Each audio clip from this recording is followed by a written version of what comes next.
The Joe Rogan Experience. That kind of stress plays a big factor with people's immune systems all the time. If people are stressed out, they always get sick. It's real common. It just makes sense. And I think this kind of fear, particularly, I mean, the way I was experiencing it, when the lockdown was first ordered and everyone was at the supermarket, no one was wearing masks yet, but everyone was stockpiling food. And, we were nervous. We were real nervous because we didn't know what this was going to be like. And I was nervous particularly because I feel like the information we were getting out of China was not correct.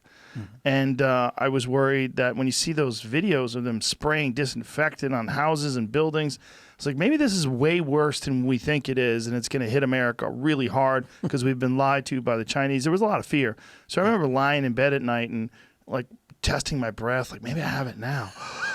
Maybe it's going to get worse. There was a lot of that. Yeah. There was a lot of that. I didn't sleep real good at all for maybe the first few days of lockdown until I sort of calmed down and realized, well, I'm not going anywhere. I can't get it. And then I got tested. I'm like, okay, well, this is nice to know that I don't have it currently. Like maybe if I just keep doing what I'm doing, I won't get it. But then, I'd have days where half the day I'd think, this is all bullshit. What we need to do is tell people how to strengthen their immune system. And then you read some crazy story about some new inflammatory syndrome they're finding on, some patients where, their feet are swelling up. Yeah, and, blue toes and all this. Yeah. And then you get scared again. Yeah. I'm totally with you. And I think that brings up the issue of how our society now views death. I read an interesting article just in the last couple of days about how as we have left, it used to be when we were kids, we used the term somebody dropped dead. Remember that? They just dropped dead. Good old days. Good old days. All right. Well, today we don't say they dropped dead. We say apparently medicine failed them. Or the hospital. I mean, it's like instead of just people, we do drop dead. Instead, every death is some sort of a failure of our techno-sophisticated cryogenic, system that's supposed to keep everybody, beautiful and perfect forever. Perfect forever. It's this... and the fact is, and I think that's an advantage of on the farm where we are. I mean, we see death every day. I mean, we know that things, and in fact, death makes room. I mean, a compost pile is death and life. I mean, it's you've got microbes eating stuff that was living, and then that makes new life. And of course, my family knows that when I go. They're supposed to put me in a compost pile. Really? Yeah. Put me in a compost pile. I mean, is that legal though? Don't they have to cremate you or something stupid? I think they have to at least put me in the ground or something. But that's my joke. I don't even think they're allowed to just put you in the ground. I think they have to pump you up with chemicals first. No. My dad, nothing. Really? Nothing. Nope. In the ground. That was it. Did you have to sign paperwork saying that you didn't kill your dad or anything? Because, No.